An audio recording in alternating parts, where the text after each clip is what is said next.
iOS 17 and iPadOS 17 seems like a very minor upgrade, but in reality, it's a combination of a lot of minor upgrades, and that makes it a major upgrade.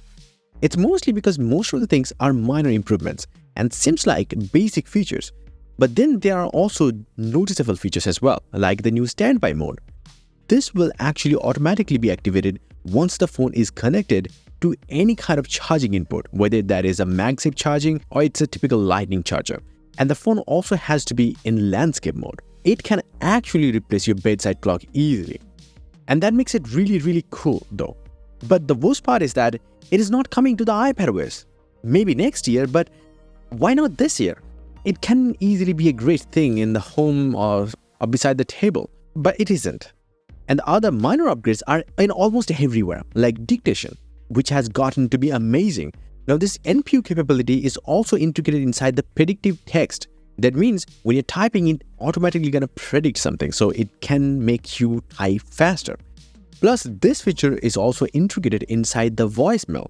So in case someone is calling you and leaving you a voicemail, you can actually be able to see it live.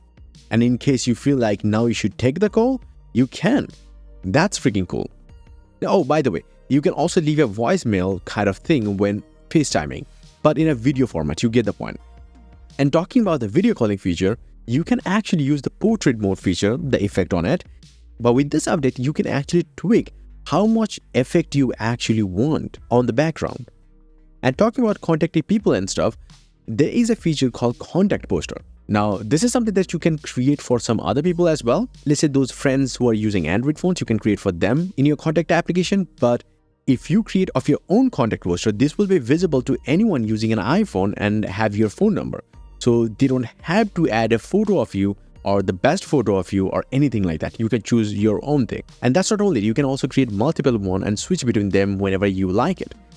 Plus, it will also use the NPU of the Apple's SoCs to create exact cutout of you so that you can use different backgrounds or you can use your name text behind you. And talking about the contact poster, you can actually share your contact ID/contact poster easily by taking your phone close to another iPhone, and that's it. It's as simple as that. You can actually exchange your contacts that easily. You don't have to type it, you don't have to do any of those things. This thing actually happens through airdrop. And talking about airdrop, it has gotten way too good now. It's not just the animation, which people are loving it so much. I couldn't mimic it on my device because it doesn't actually work between your iPhone and iPad. It only works between two iPhones because of the NFC chip. Airdrop will actually continue even if the distance between the two phones will start to grow beyond 10 feet because it will actually work using the internet now. That's a freaking good feature. And by the way, you know that you can create your own personal voice? I mean, it's kind of robotic at this point, but this can come in handy for a lot of people or people with disabilities. But do keep this in mind, this feature actually takes a day or so processing time. And talking about voice, well, the voice assistant now, Siri is now really amazing. Siri don't even really need the hey option. You can just ask Siri like a normal human name and that's it. You can just ask whatever you want to. And that's how it has become one of the most favorite thing of the whole iOS and iPadOS 17 update for me. But the crazy part is that it is not just going to answer you when you're just saying Siri and anything. And that saves a lot of people from calling Siri accidentally, really. The next upgrade, or should I say, it actually should have been there. Safari actually got the private tabs behind Face ID this time. So your private tabs don't really have to be closed every single time. I mean, that's frustrating for me actually.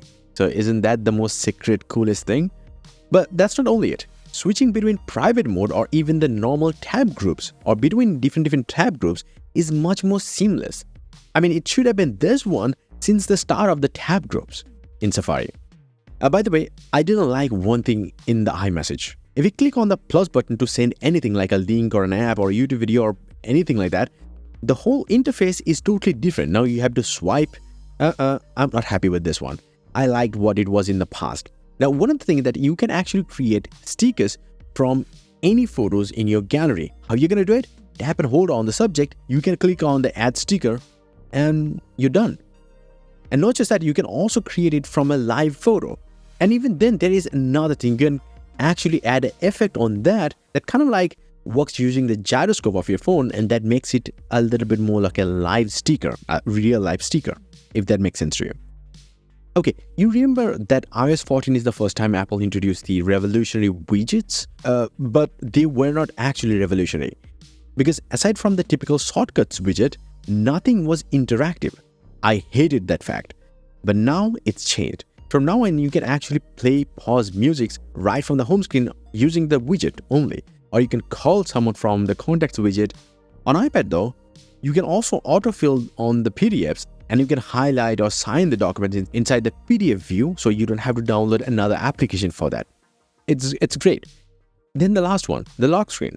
It's not basically a big upgrade for the iOS 17, it's got the minimal one, but the iPadOS 17 actually got the bigger one. It actually got the same kind of customization options of the iOS 16, but you can also add widgets on the side of the clock when it's in landscape mode on iPad. And that's not where it ends though. You can actually choose the color and the thickness of the font as well. Plus, there are many other upgrades in other places, like Reminder applications now has column support. That makes it much more productivity focused app now. Now you can also add a link to a text inside the Note application. I don't know why it wasn't there in the first place, but now you can create one. So yeah, it's fine. By the way, I forgot another thing aside from the contact posters. The phone application got a massive upgrade, and that clearly is visible when you take a call. The whole UI aesthetic has changed and it looks pretty neat, minimal looking. I like it. The iPad guys, well, the stage manager also got updated. I will make a video on that separately. You can put windows wherever you want. You can also use third-party webcams by connecting directly to your iPad.